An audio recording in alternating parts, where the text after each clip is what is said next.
Bom, primeiro é o companheiro Edson Dorta.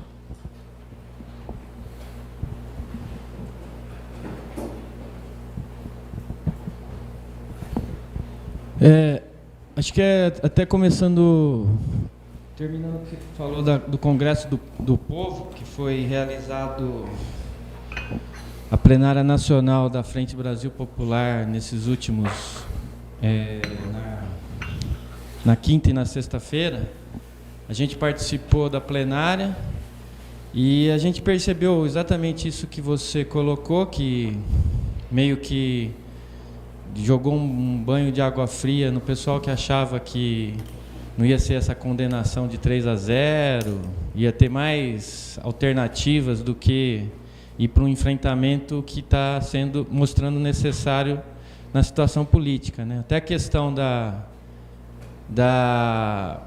vigília na frente da casa do Lula, você via uma vacilação. O pessoal não sabia se ia lá para ficar um dia, quando começava, quando o negócio está exigindo aí uma ação muito mais enérgica.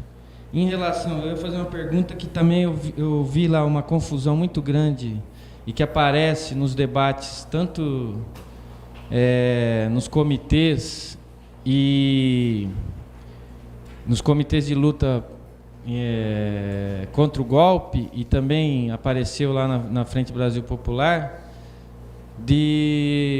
eles ficam discutindo a pedagogia para mobilizar o povo, né? Então aparece lá os sábios de esquerda que falam assim: não, a gente não tem que discutir muito política, tem que atrair o povo com coisas que interessem o povo, acabar com as discurseiras que os esquerdistas e os sindicalistas fazem, quer dizer, apresentando várias táticas de pedagogia para mobilizar a população. E quais seriam essas táticas aí? Tipo essas, assim, discutiram... não discutiram...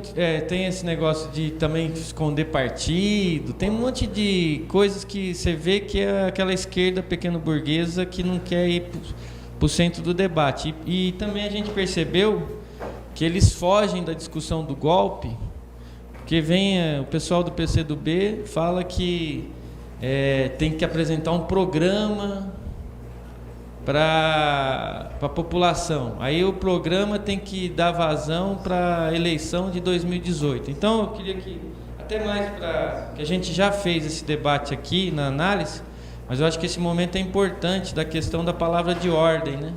Que como que você falou aqui, nós vamos ter que pôr cartazes na rua contra a prisão do Lula, né? O momento agora é não deixar prender. E eles estão naquele negócio do Congresso do Povo, mas que você vê claramente assim, pela confusão que a esquerda tem, de que primeiro, o povo não quer se mobilizar porque não tem interesse por política. Segundo, você tem que ter uma pedagogia para mobilizar o povo. Depois aí você cai no negócio de que você não tem que discutir o golpe, você tem que ficar naquele negócio do programa. O povo precisa de um programa. Então eu acho que esse debate aí é um debate interessante para inclusive estimular esse congresso, né? Como que a gente vai pegar para penetrar? Outra coisa que eu percebi também, que apesar do PT ter construído aí mais de 1000 comitês de luta pela democracia, em defesa do Lula, não se comentou na própria reunião da Frente Brasil Popular de usar esses comitês como um mobilizador do próprio Congresso do Povo, né? Quer dizer assim, é meio que como se não existisse. Eles acham que o Congresso do Povo vai ser mobilizado pelas Frentes Brasil Popular, né? Então é um problema que eu acho que vai acontecer nesse processo de mobilização. Eu acho que esse problema da confusão é o problema-chave no momento, né? Só que não dá para a gente agora ficar discutindo, né? Por exemplo, você imaginou se a gente for começar a discutir agora qual que é o método pedagógico para mobilizar o povo, nós estamos perdidos, né? O momento é um momento em que você precisa de palavras de ordem claras e de uma atividade intensa em torno dessas palavras de ordem. E como a Frente Popular não consegue tomar uma decisão clara, né? Até mesmo o negócio da vigília ficou meio nebuloso. Bom, nós, como partido político, nós temos que tomar uma decisão clara da nossa parte e chamar as pessoas que querem atuar junto conosco, né? Acho que, repetindo, inclusive, porque eu acho que é importante, nós vamos tirar milhares e milhares de cartazes, milhões de panfletos, e vamos chamar o pessoal. Esses cartazes e panfletos vão estar com a palavra de ordem de não à prisão de Lula, que é a questão-chave do momento, urgente, inclusive correndo contra o tempo, e chamar o pessoal a fazer a vigília em São Bernardo. Bom, e a partir daí, logicamente que esse acontecimento é um acontecimento muito decisivo. Vocês imaginem a cara do pessoal que já está confuso agora que o tribunal deu 3-0 se o Lula for preso, né? Da parte de uma parcela da população vai ter revolta, mas outros vão ficar completamente paralisados aí, achando que o mundo é uma loucura, né? Então, não adianta também você esperar que setores que não conseguem se decidir, não conseguem caracterizar adequadamente a situação que nós estamos vivendo, tomem iniciativa. Não vai acontecer. E também não adianta fazer planos mirabolantes. Você tem que atacar os problemas políticos que se apresentam concretamente diante da população. E nesse momento a questão do Lula é um problema concreto, tinha que reunir todas as forças em torno desses problemas.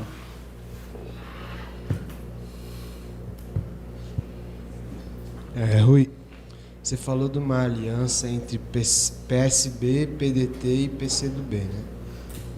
São aqueles partidos da Frente Popular do início lá, quando o PT começou a lançar as candidaturas, 89, 99.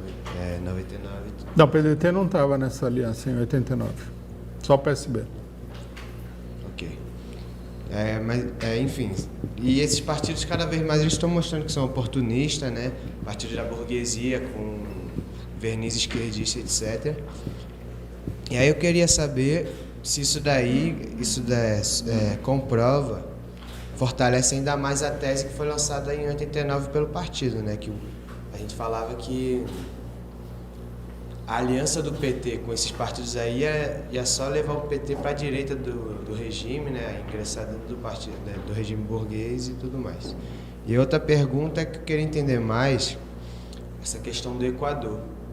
Você falou lá que o novo presidente, né? O Lenín Moreno, que até apareceu como um cara progressista no início, pelo menos eu achei.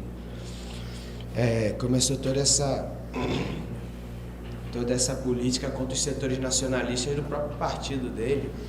Eu queria entender mais ou menos como é que funciona esse partido lá, porque assim, aqui no Brasil, dentro do PT, você tem setores direitistas e tudo, você deve ter até setores que querem a prisão de Lula. Mas eles não se pronunciam assim abertamente, não fazem nada efetivo. Alguns, sei lá, aparecem na Veja falando que quer virar a página do golpe, essas coisas, mas não é uma coisa tão agressiva quanto esse cara daí tá fazendo lá, né? Aí eu queria entender mais esse problema do Equador. Bom, sobre essa frente aí, eu acredito que essa frente esteja sendo articulada também por um setor do PT, para alianças regionais. Aí nós temos que ter clareza. O PSB é um partido... Não é simplesmente que é um partido burguês, é um partido direitista. Né? Não é porque ele tem nome de socialista que ele é algo diferente de ser extremamente direitista. O PDT, à medida que foi sendo dominado por essa ala do Ciro Gomes, também está se transformando num partido cada vez mais direitista. Então, Tem que entender isso daí. Fica esse negócio, vamos juntar a esquerda. A esquerda seria PCdoB, PSB e PDT. O PCdoB é o aliado que ninguém quer, né? Ele só é aliado quando você está por cima da situação. Você caiu aí, meu. Primeiro a correr é ele aí. Você vê que eles não conseguem defender o Lula. Pressionados pela situação, eles foram até Porto Alegre, mas também não mobilizaram ninguém para ir para Porto Alegre nem nada. Esse é também outro fato que o pessoal precisa entender, né? A gente acaba não falando dessas coisas, mas veja, no dia que o cidadão vai ser condenado, sei lá, fazer um discursinho para mostrar que você existe, não é apoio. O pessoal não devia nem aceitar isso daí como fato, né? O PSOL fez discursinho também. Então, quer dizer, essa operação, não há dúvida nenhuma, que é uma operação para confundir a cabeça da população. A burguesia, um dos aspectos da política dela, do ponto de vista da eventual realização das eleições, é tirar o Lula da jogada e canalizar esses votos para outros candidatos. Essa é uma coisa comum na eleição, né? Por exemplo, na eleição, se não me engano, de 2006, segunda eleição do Lula, o PSOL lançou a Heloísa Helena. A Heloísa Helena deu entrevista no Valor Econômico, aparecia em tudo quanto é jornal. Por que isso? Eu, por exemplo, eu fui candidato, não aparecia nem no rodapé do jornal.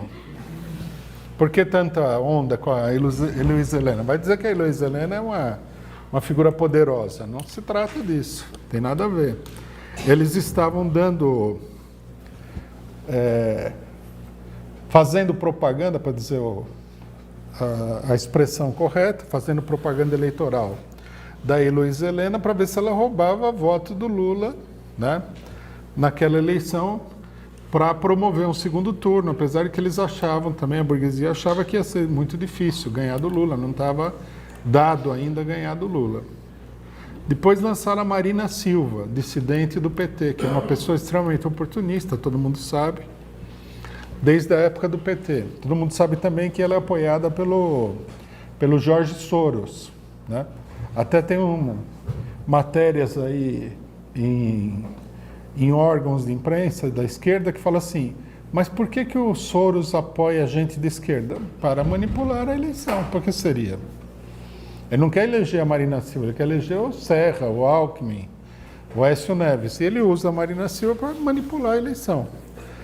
Essa é a jogada. E agora, né, como a situação está muito crítica e a direita está muito debilitada eleitoralmente, porque se comprometeu com golpes, reformas, etc. e tal, é um panorama eleitoral delicado, a manipulação precisa ser grande. Então, a direita já convocou aí Marina Silva, a Rede, né, PSB, o Ciro Gomes, o PCdoB, para promover uma ampla manipulação da eleição. O pessoal não pode ser ingênuo de achar que essas eleições são aquilo que aparece no jornal, né? Se o mundo fosse o que aparece no jornal, seria um mundo totalmente diferente daquele que a gente vive. Quer dizer, a manipulação é intensa. Ao mesmo tempo, a burguesia tem as Forças Armadas, é uma carta a ser jogada nesse jogo. Se a situação escapar muito de controle, Forças Armadas. Se for para a eleição, com o Lula, alto índice de manipulação. Se for para a eleição sem o Lula, a manipulação vai mudar de caráter, mas o problema é eleger o candidato, o inimigo número 1 do povo, tem que chegar em primeiro lugar na eleição. Vocês vejam que a burguesia, ela é uma espécie de mágico da política, né? Porque eles conseguem eleger o candidato que tem menos voto, o candidato que o povo gosta menos, e depois fica todo mundo confuso,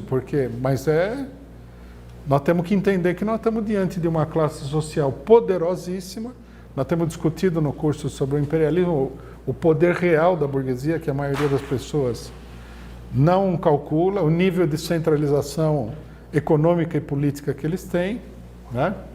E depois é uma classe social que tem séculos de experiência política. Não é que eles apareceram agora na política. Então, é uma coisa complexa, é um jogo... O jogo da política é um jogo muito complexo, que a pessoa precisa analisar com cuidado. Não pode chegar... Tem gente...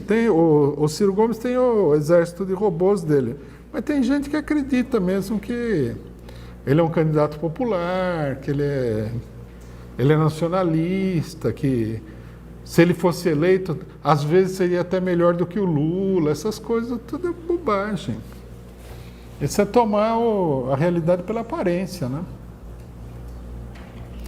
Bom, sobre o Rafael Correia, o que aconteceu no Equador é muito simples, né? O partido do Rafael Correia, provavelmente, eu não acompanhei em detalhe, no íntimo detalhe, mas dá para perceber qual é o quadro. O partido estava dividido. Foi colocado o cidadão lá com apoio da ala direita, porque normalmente, né, a burguesia vendo assim o panorama, quem que vai ser eleito, essa coisa toda, já começa a assediar pessoas, tal. Bom, esse Lenin Moreno, que foi o cidadão que foi eleito, quando ele foi eleito, ele já estava no bolso do imperialismo. Ele deve ser ligado a algum grupo empresarial equatoriano aí que eventualmente apoiou Rafael Correia e depois passou para o lado do imperialismo. E eles, elegendo o presidente da República, estão tratando de dar um golpe agora para evitar, né, que o Rafael Correia, que é muito popular, volte ao poder através de eleições. A ruptura está consumada entre ele e o Rafael Correia. Prenderam o vice, né, numa importante operação de corrupção envolvendo a Odebrecht. Significa que, segundo a Luciana Genro e outros aí, o Equador está mais... Não é perfeito, mas melhorou um pouco. Tirou o cara corrupto e foi direto para o imperialismo, que, segundo Dallagnol, é um exemplo de pureza o imperialismo, né? Eles não corrompem ninguém, nunca. As multinacionais, tal, são tudo gente extremamente honesta. Só o Odebrecht que corrompe, paga propina para governos e tal. Foi isso que aconteceu. O poder de corrupção dos grandes monopólios internacionais e dos governos imperialistas é imenso. Subestimar isso daí é de uma ingenuidade política atroz. Bom, próximo é da internet. Rui, na cidade de Prado, no Amazonas, funcionários públicos atearam fogo na Câmara Municipal, na casa do prefeito e de vereadores do PMDB, por conta de salários atrasados, mesmo a cidade tendo instalações da Petrobras. Isso é uma reação ao golpe? É uma reação às condições criadas pelo golpe, né? Indica também como é que se diz? Um enfraquecimento da autoridade política do Estado, né? E é uma amostra do que pode acontecer se o pessoal perder a esportiva, né? E a burguesia sabe disso daí. Se não controlar a situação toda, isso aí pode acontecer no país inteiro. Já aconteceu no Brasil, né? Já aconteceu no Brasil, na Argentina, no Chile. Isso aí não é uma coisa incomum. O pessoal começa a perder a esportiva e começa... Na Argentina, um pouco antes do argentinaço, quase todos os palácios dos governos da província, que é equivalente aos governos de Estado no Brasil, foram queimados pela população.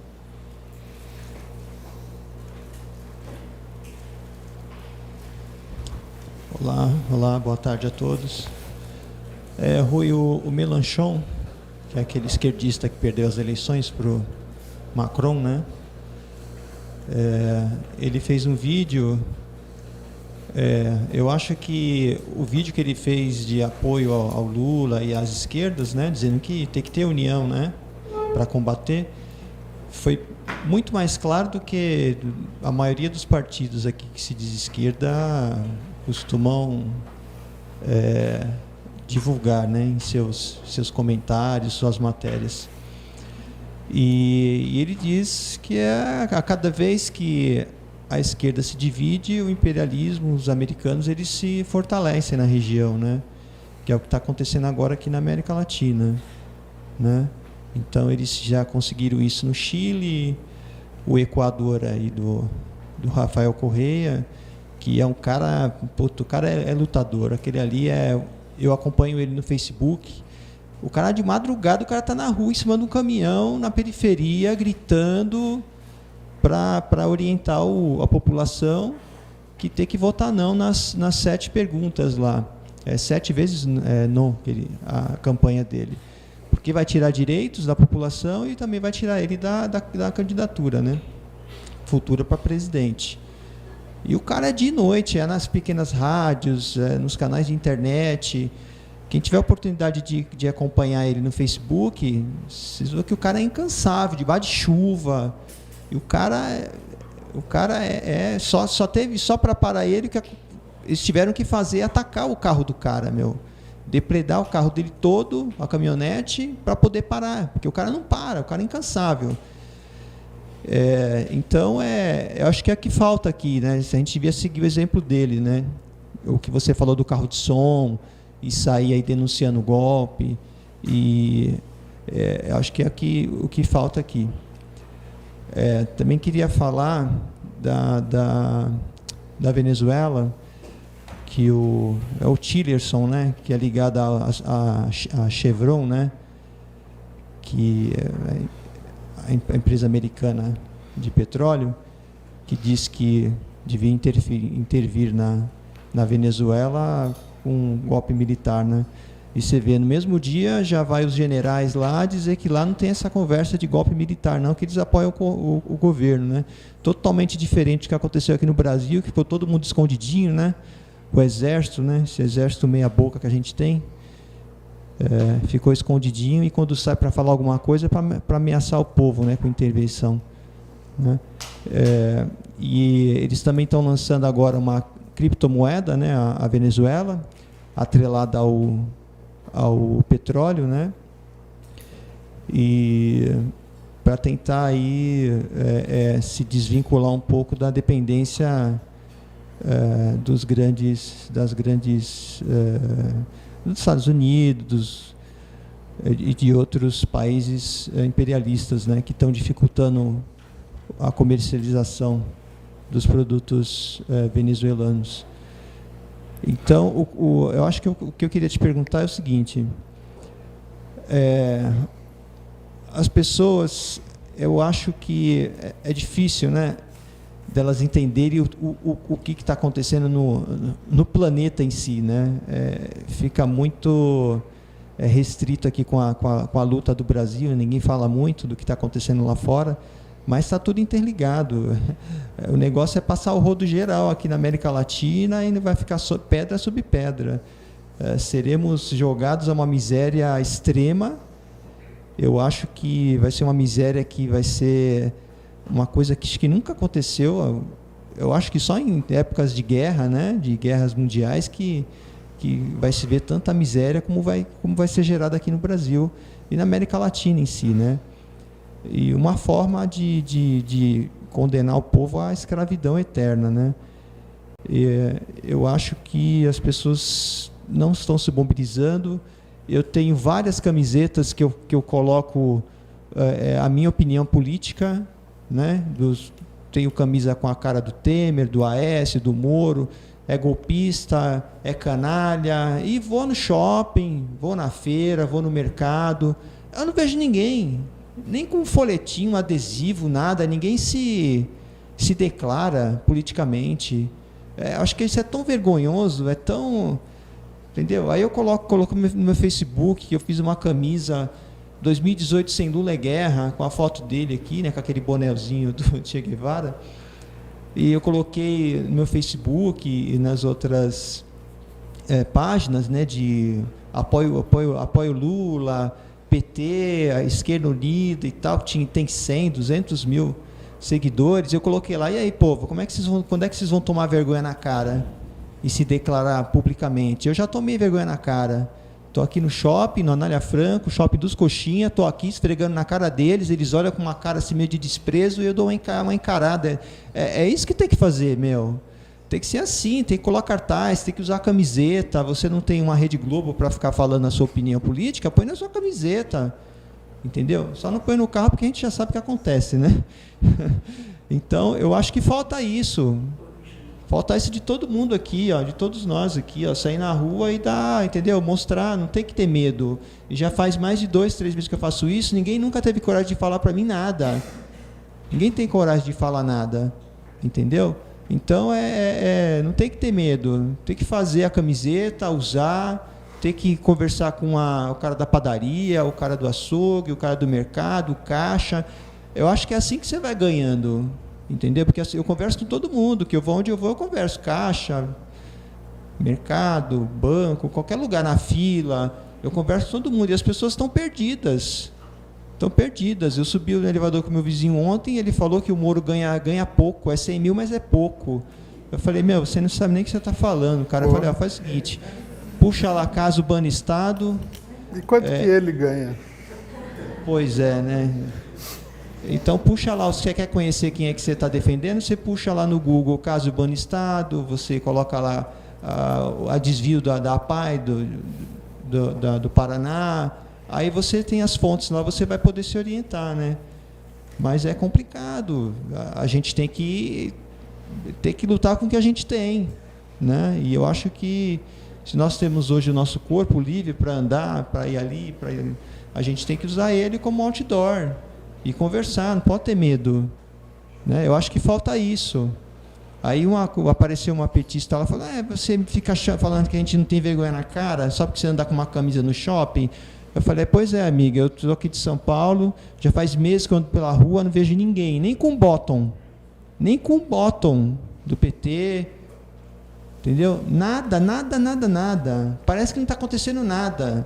Né? Outro dia eu fiquei feliz que eu fui no Serete e vi no muro lá, pichado bem grande, morte ao Moro. Falei, porra, tá aí, já estão acordando, né? Pelo menos um pichador já apareceu aí.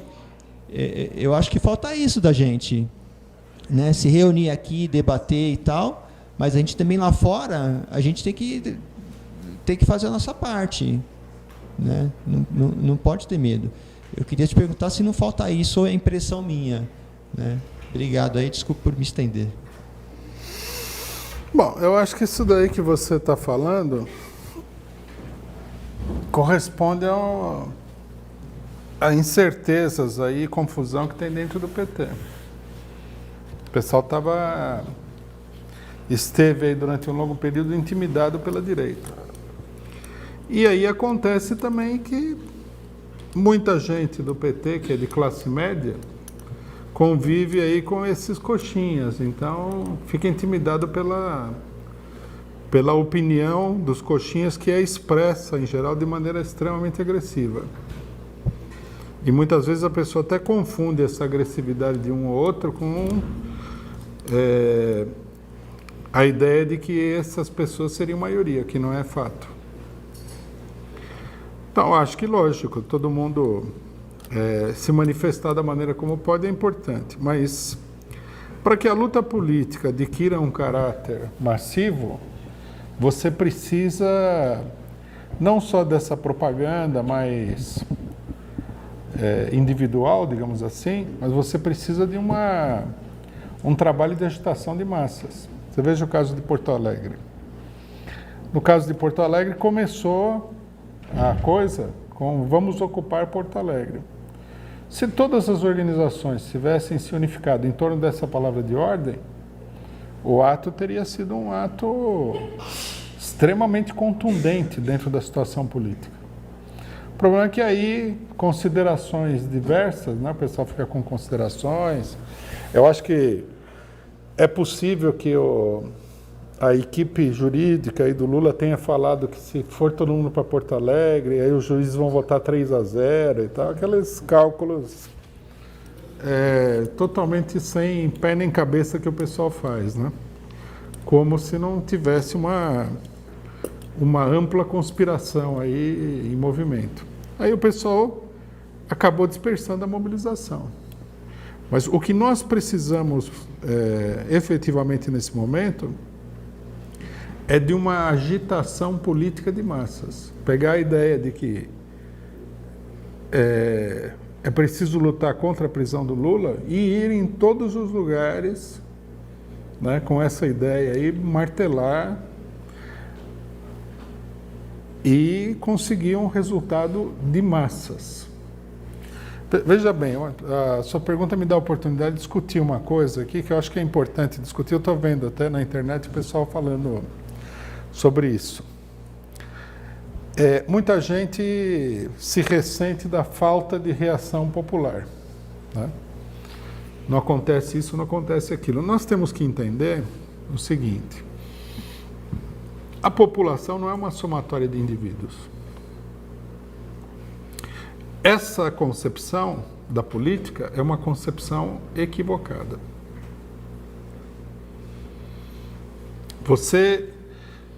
Para que exista uma ação política coletiva, é preciso que os acontecimentos permitam transcender a individualidade e formar uma entidade coletiva, uma massa de pessoas, que é o que a gente vê nos grandes movimentos coletivos. Por exemplo, numa greve. Uma greve não sei lá, tantos e tantos indivíduos que se juntam lá todos com a mesma ideia da greve. É um movimento que acaba se apoderando daquela massa de gente e leva à greve. Senão você não teria nunca greve como aconteceu aí, por exemplo, em vários lugares do Brasil, de dezenas de milhares de trabalhadores. Você precisaria chegar num acordo entre dezenas de milhares de trabalhadores, tem que fazer a greve, indivíduo por indivíduo. Isso não é possível. É preciso um movimento coletivo, que vai tomando conta das pessoas, que vai envolvendo, que vai atraindo as pessoas para aquele movimento coletivo que tem, num certo sentido, vida própria. Isso só pode ser obtido através da agitação política, não da propaganda individual. Não adianta eu falar com um, com outro. A propaganda individual que você estava falando tem o seu valor e tem a sua eficácia num dado sentido. É um instrumento útil da luta política. Mas no momento em que todo mundo coloca por que o povo não está na rua, é preciso compreender as condições em que a gente pode colocar o povo na rua.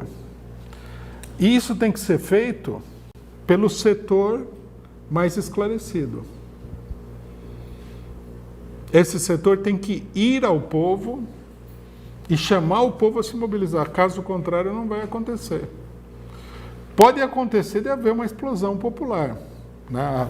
A temperatura política se eleva a tal ponto que é uma explosão popular. Mas isso não é um movimento com uma direção clara, etc. e tal.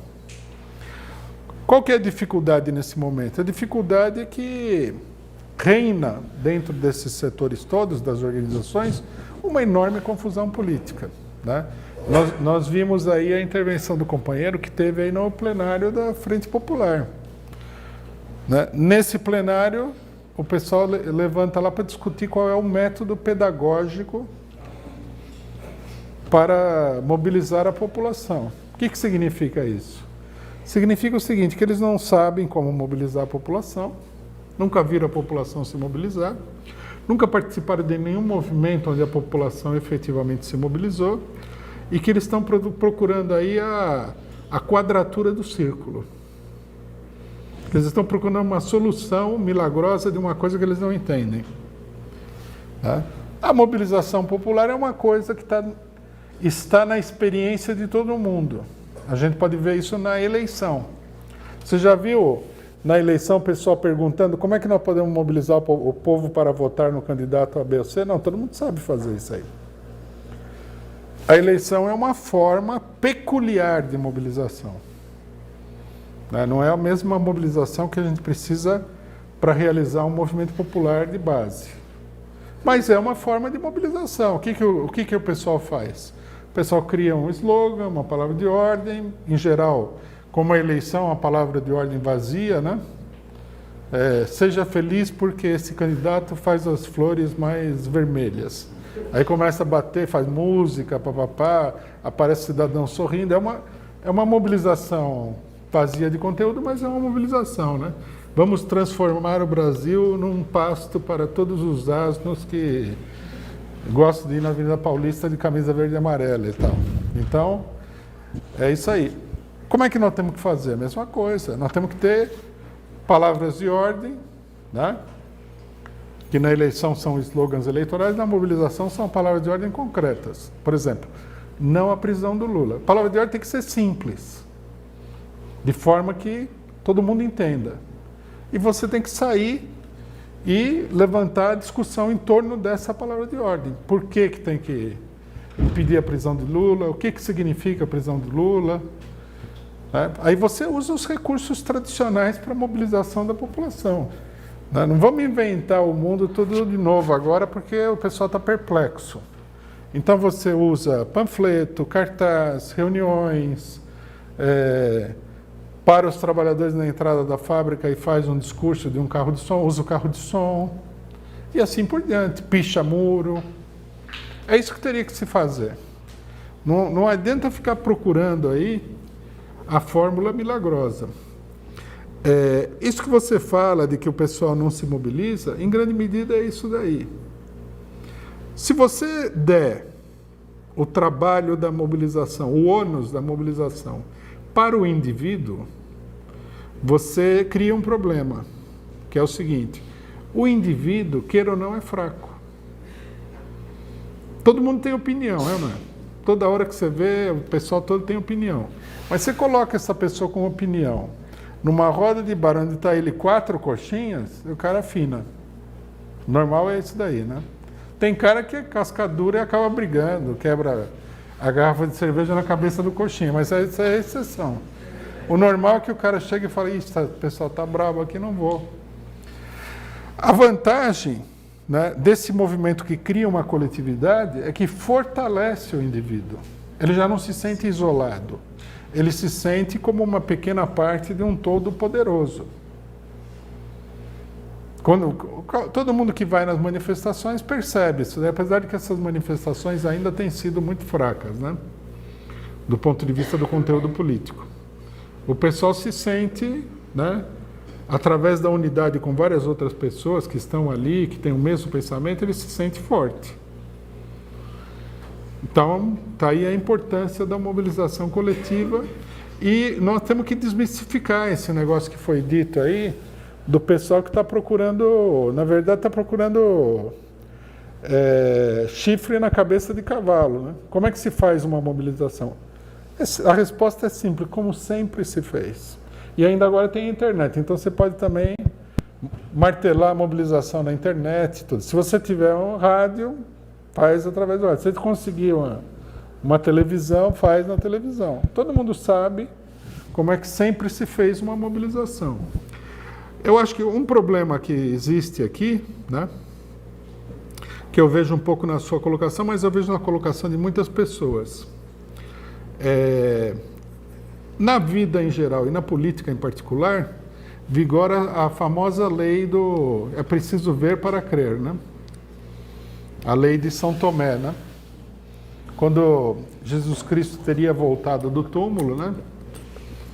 E aí os apóstolos falaram: não, ele voltou do túmulo e tal. São Tomé, que era provavelmente um cara mais normal, falou: isso não parece normal. Preciso ver aqui Aí tem aquela famosa frase na Bíblia que, se Jesus Cristo existiu, ele nunca teria dito, né? Que o importante é crer sem ver, né? Aí já é muita loucura, né? Mas o pessoal precisa ver para crer. Como a maioria das pessoas nunca viu, tem dúvida da eficácia do negócio. Por isso que aparecem os macumbeiros da política aí, né? Que querem descobrir o sistema pedagógico ideal para mobilizar a população. Tem que ir na periferia e fazer barulho. Todo mundo sabe disso. Quando o PT foi criado, se fazia muito isso. Aí a pessoa fala: mas mudou, agora o povo é outro, é diferente, né? como se o brasileiro tivesse sofrido uma transformação. Não, o povo é o mesmo, está todo mundo lá. Você tem que ir pegando o problema crucial, né, e batendo na mesma tecla, etc. e tal, você levanta a mobilização. A minha experiência pessoal é o seguinte, que se você for no lugar mais arredio a mobilização e você durante 20 dias seguidos, você fizer agitação, o negócio explode. Eu já vi isso acontecer muitas vezes. O pessoal, na política de partido, como é o nosso caso, você chega lá e fala assim, vamos lá, vamos fazer agitação por isso. O cara não acredita. Aí você vai, fala.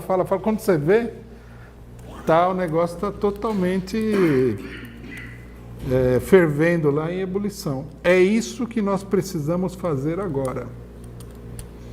Nós precisamos ir para todos os lugares, sacudir o pessoal que está no estado de letargia, né? Que está desmaiado aí, em estado de coma político, botar o pessoal na rua, distribuir panfleto. E tem que ser uma atividade extremamente afirmativa. Você não pode ficar lá com nheco. Tem que chegar e falar assim, não à prisão do Lula. Aí o cidadão fala, não, Moro é bandido, é golpe, é o imperialismo, tem que ser assim. E olha, vou falar para vocês, é melhor que a gente consiga fazer isso aqui imediatamente, porque senão a situação vai ficando cada vez pior. Eu acho, por exemplo, que todos esses blogs de esquerda, todos os grupos de esquerda que não perderam o juízo ao estilo PSTU, deveriam refletir sobre a situação e se mobilizar. Tem que fazer uma campanha assim, cada vez mais unitária em torno disso, né? Você falou que o Mélenchon, ele propôs a unidade da esquerda, né? Eu acho que quando você está diante de um problema como esse, que significa uma ameaça à esquerda, teria que se unificar mesmo. Não que ele teria que também explicar por que eles não fizeram nada na França diante da ascensão do Macron, né? Então fica meio assim, o cidadão te dá uma lição meio sem autoridade para dar lição. Mas eu acho que nós temos que considerar esse problema no momento que está colocado colocar na rua um intenso trabalho de agitação política. E para fazer isso, não vamos nos enganar aqui, os companheiros que estão aqui, outros companheiros do PCO que estão assistindo, o PCO, como organização centralizada e disciplinada, é uma engrenagem fundamental para fazer isso aí acontecer. Por isso nós não podemos perder tempo. Até porque nós não temos tempo nenhum para perder. Só um comentáriozinho sobre esse negócio do Rafael Correia que você falou. De fato, ele está numa campanha, o país está dividido, polarizado e tal. Atacaram o carro dele, mas um detalhe folclórico, mas que é interessante para o Brasil. Alguém publicou aí nas redes do PCO um vídeo onde o PSTU do Equador foi numa dessas atividades do Rafael Correia, acusar ele de ter matado um cara numa manifestação e tal, e aí ele responde, né? E pelo vídeo, que eu acho que valia a pena até a gente mesmo publicar o vídeo com comentário, mostra o nível de piração, de loucura, de falta de juízo desse pessoal aí do PSTU. Sem falar que nós temos que lembrar que muita gente vive sob a ilusão de que esse PSTU é um grupo trotskista, né? Que é uma campanha contra o trotskismo inacreditavelmente negativa, né? O Rafael Correia está numa luta imensa lá contra o imperialismo, aí o cidadão vai lá na manifestação dele para acusar ele que no governo dele sumiu um militante, que ele é extrativista, homofóbico, toda essa porcariada que a gente escuta aqui no Brasil, foram acusar o cara no meio da campanha. Dá a impressão até de que pagaram alguém para fazer isso, né? Porque o país está dividido e o cidadão vai lá com essas coisas. Vamos lá? Rui, referente a Porto Alegre, o Ouro foi para lá, né, para acompanhar o discurso e tudo mais. Aí, acompanhando o discurso do Lula lá, ele falou que ele não estava preocupado com o julgamento porque ele tinha advogados muito bons cuidando do caso dele. Aí, agora que ele foi julgado por 3-0, não seria o momento dele ir para a rua e falar para o povo e também para lutar a favor dele? Porque ele é um grande líder político, né? Então, ele deveria estar aparecendo mais, né? Dele ir para a rua, você disse? Dele ir para a rua, para ele falar para o Bom, povo. eu tenho certeza absoluta que, enquanto o Lula não for preso, ele vai estar na rua aí fazendo campanha. Inclusive, apesar de que eu acho que a política dele não tem sido correta no caso, né? Não denunciar a prisão, esse negócio todo, esse é um aspecto meio secundário. O fato que a gente deve destacar é que uma das pessoas que mais tem feito um trabalho junto ao povo de agitação e propaganda política é o próprio Lula com as caravanas dele, né? Independentemente da orientação, que aí a orientação do Lula é a orientação peculiar dele, né?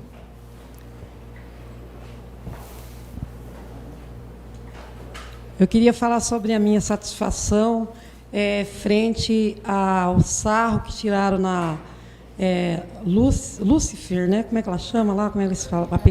Carmen Lúcifer, puseram apelido nela, e puseram umas fotos dela parecendo um esqueleto, mas tiraram o maior sarro. Será que ela já não se arrependeu de ter pedido para o povo respeitar? Ela quis, direcionando ao Lula, né? Que o Lula falou que foi uma farsa a condenação dele, né? Mas eu amei lá na rede social, tá tirando o maior sarro na cara dela, né?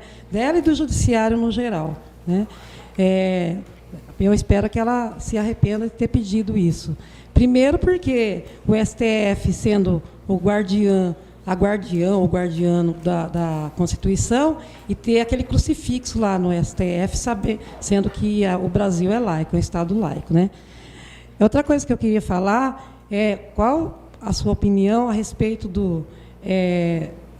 dos advogados do Lula estarem pedindo habeas corpus, pedindo para ele não ser preso até sair o trânsito em julgado, que eu não entendo nada disso, né? Não deveriam estar falando que o Lula não pode ser preso porque ele está sendo vítima de um processo falso, né? Ao invés de falar que tem que esperar trânsito julgado para ele não ser preso até então, porque ele seria preso daqui uns 20 dias, né? Sei lá. Outra coisa é sobre... Deu um branco aqui. Sobre... Um é do trânsito em julgado, para ele não ser preso. Aí depois, se eu lembrar, eu falo, que me deu um branco. Mas é sobre o STF também. Eu acho que os advogados do Lula, eles são bons advogados. Eles têm feito um trabalho bastante bom aí. Não vi motivo nenhum pelo qual a gente criticasse o trabalho deles, né? Eles entraram com habeas corpus, isso vai gerar uma discussão no STF sobre o problema da segunda instância, essa coisa toda. Vamos ver o que acontece. Só que uma coisa importante é que a gente não pode misturar a luta política com a questão jurídica. Os advogados fazem o trabalho deles num determinado sentido e você se mobiliza em outro sentido não, mas com outras palavras de ordem, com outros métodos, né? São duas áreas de atuação que podem ser complementares, uma pode ajudar a outra, mas tem que ser claramente separadas para não dar confusão. Eu acho que em Porto Alegre houve uma confusão aí da coisa, que foi provavelmente uma consideração, não sei de quem, jurídica, no sentido de que não devia se colocar o bloco na rua porque os juízes, papapá. Isso aí não... Mobilização é mobilização, jurídico é jurídico, não dá para para misturar as duas coisas. Bom, e a Carmen Lúcia, ela é uma de todas as gestões grotescas do STF, ou seja, quase todas, a dela está sendo uma das mais grotescas, né?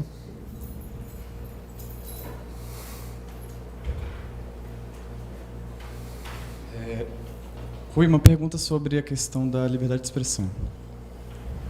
O nosso partido, diferentemente da esquerda pequeno-burguesa, ele defende, na verdade, absolutamente contra, né? Acionar o Estado para decidir quem fala e quem não fala, quem fala isso ou quem fala aquilo, enfim. E isso dá margem, eu vejo assim nas redes sociais, né, a uma confusão muito grande no interior da esquerda. O pessoal vira e mexe e fala: você defende a liberdade de expressão irrestrita, portanto defende o direito de o fascista falar na rua contra um negro, um homossexual. Eu penso assim, poxa, não é questão de ele falar ou não, é questão de acionar o Estado para repreender, né? Porque é óbvio que o Estado burguês não vai atirar no próprio filho, digamos assim.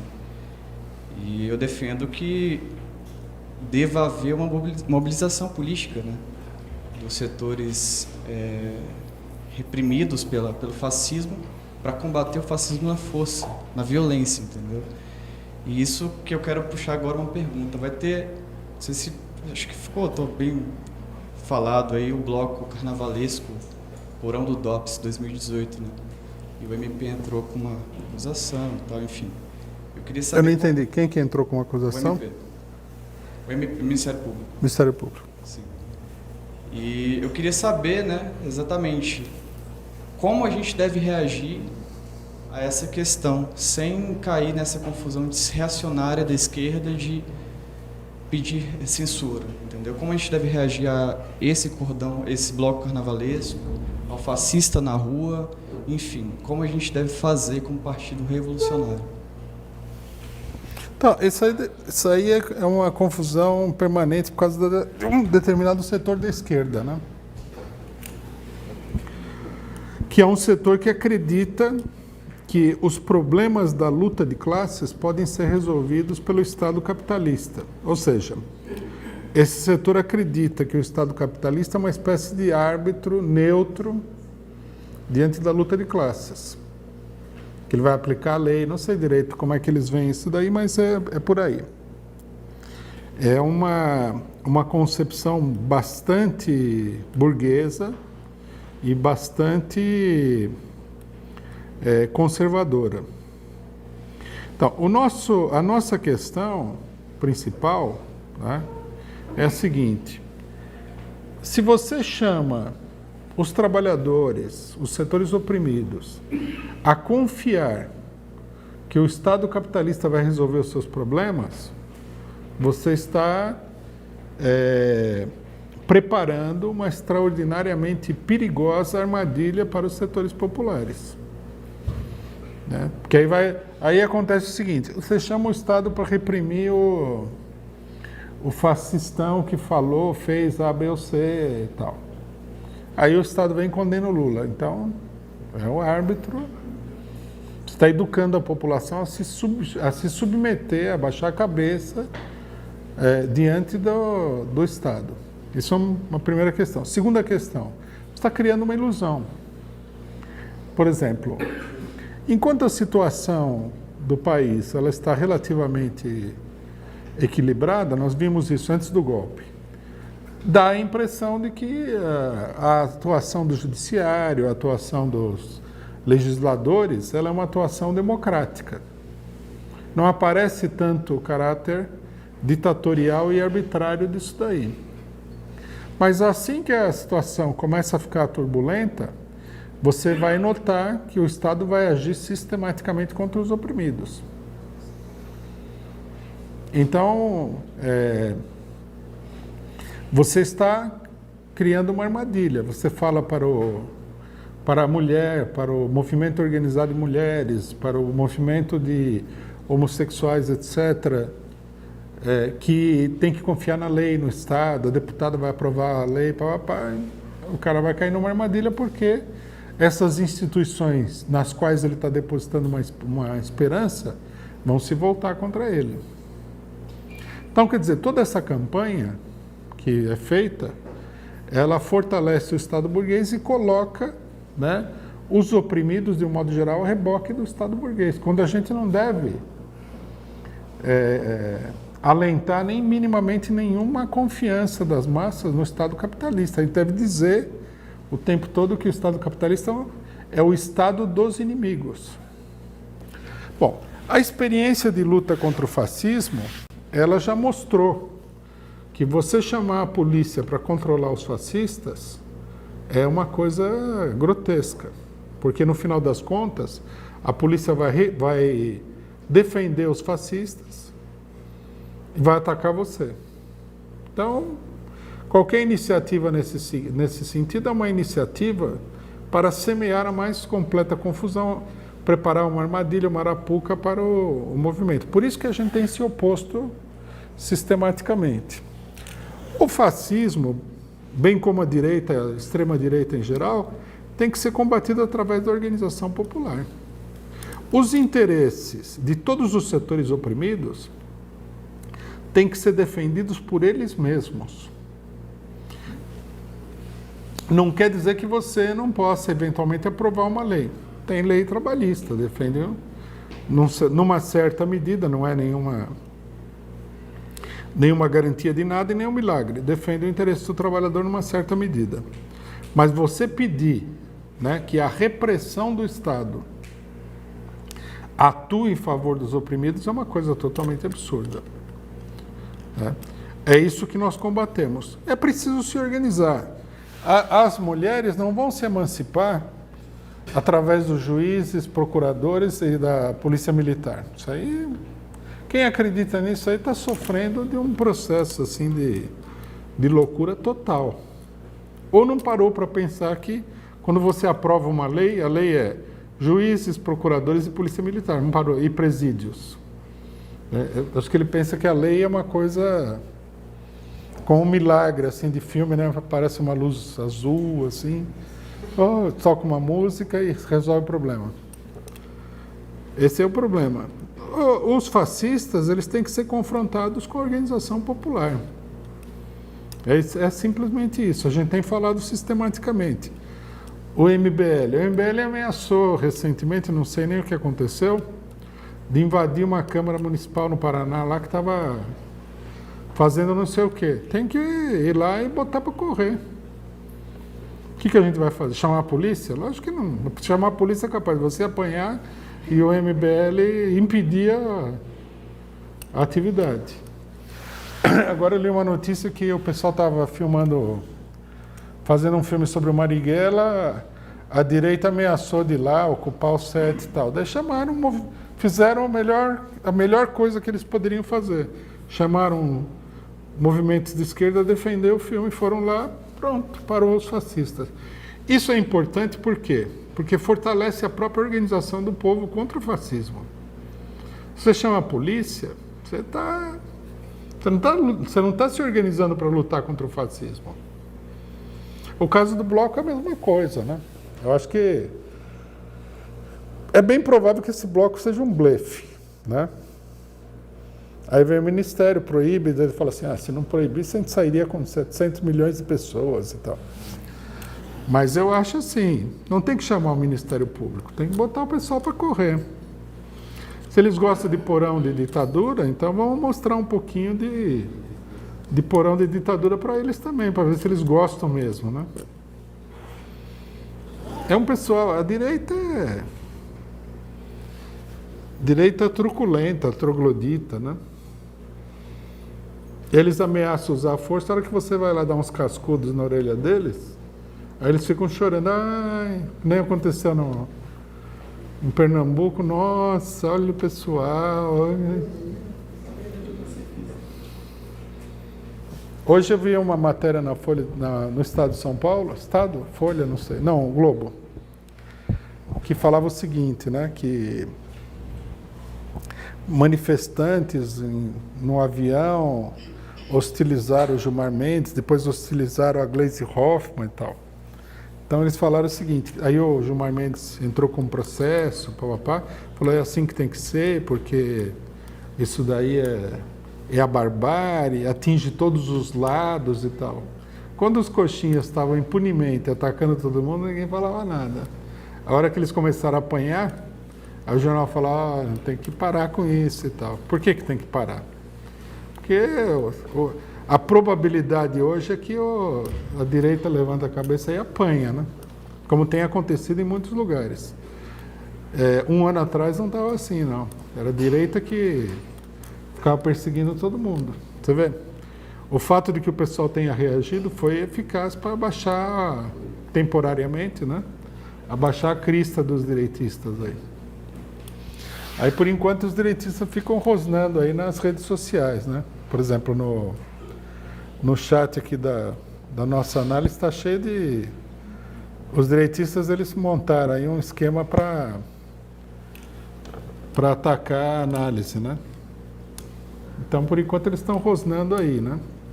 Não sei se dá mais para frente, eles se organizam, a burguesia dá dinheiro, porque são todos uns parasitas, eles vêm para cima de novo, precisa baixar a crista deles de novo. Mas o método é esse daí, é o método que a gente defende.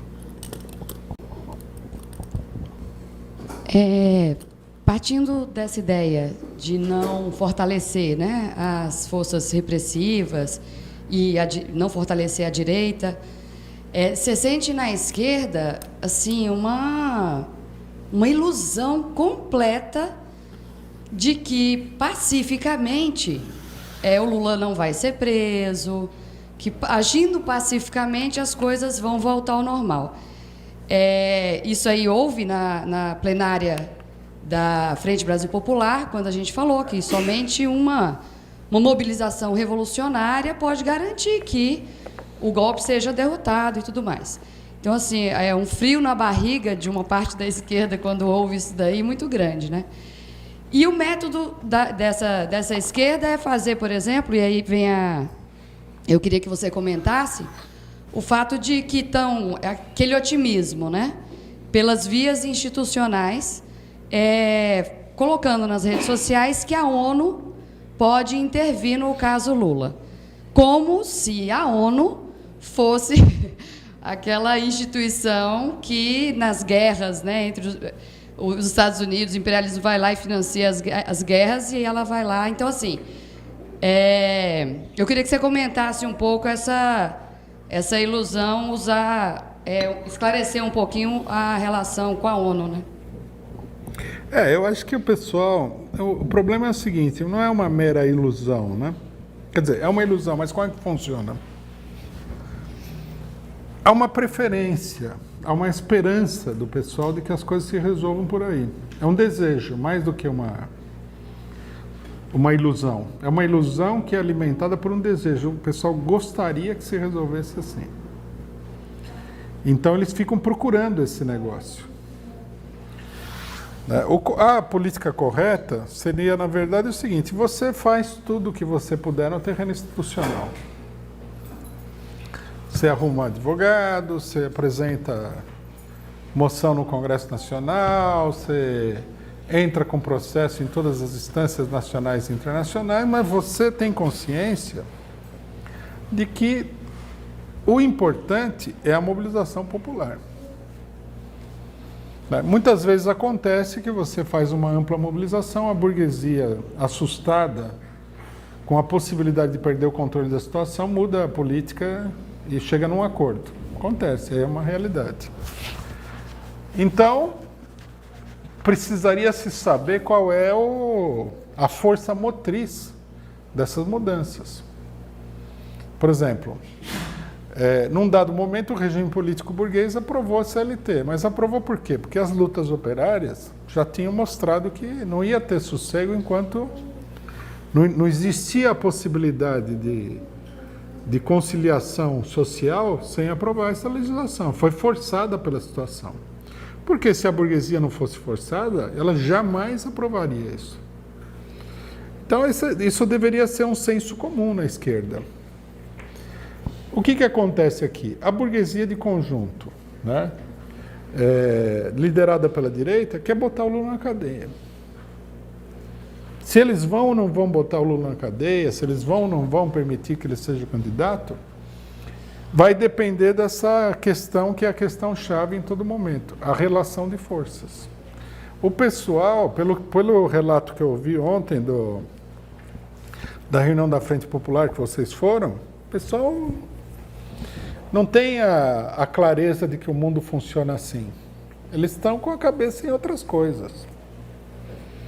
Se todo mundo tivesse essa clareza, ninguém ficava com essa enrolação, essa confusão toda. O cara fala assim, vamos entrar com o processo jurídico e tudo, mas o fundamental é a relação de forças. E no que diz respeito à relação de forças, até o momento, a relação de forças, embora ela tenha mudado muito, ela ainda é desfavorável às forças populares que lutam contra o golpe. O golpe está numa situação de indefinição numa série de aspectos, até o problema da eleição está indefinido, a prisão do Lula é uma batata quente que eles não estão com dificuldade de administrar, eles têm um monte de problema, não é uma coisa fechada e definida. Mas a relação de forças é favorável a eles. A gente vê pela quantidade de coisas que eles já fizeram, né? Até pela condenação do Lula. E a preocupação das direções políticas de todo mundo deveria ser aumentar a mobilização para mudar a relação de forças. Essa é que é a chave de todo o processo, né? Infelizmente, a reunião de ontem não foi muito... como é que se diz? Não inspirou muito otimismo no sentido de que a Frente Popular de cima para baixo centralize essa mobilização. Então, nós temos que ir aí para ver se de baixo para cima se apresenta uma centralização dessa luta que é fundamental nesse momento. E precisaria se livrar aí dos macumbeiros da política, né? O pessoal que fica dançando aí, mostrando a bunda, tem que largar isso aí, né? Tem que partir para coisa mais séria, né? Eu lembrei do que eu ia perguntar, do que eu ia falar, era sobre o passaporte lá do Lula, né, que eles mandou devolver. Tá.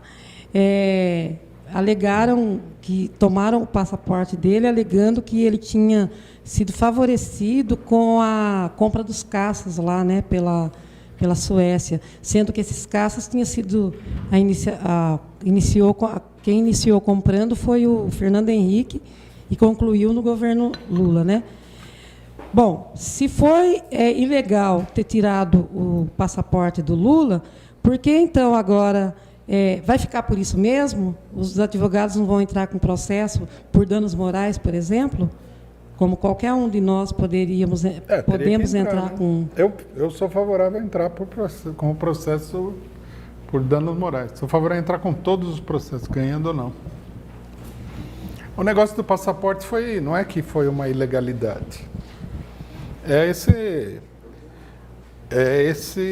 o clima, né? De total arbitrariedade. Então, os outros olham e falam assim, bom, vamos revogar isso aqui para dar a impressão de que o negócio é sério, né? Mas o negócio não é sério.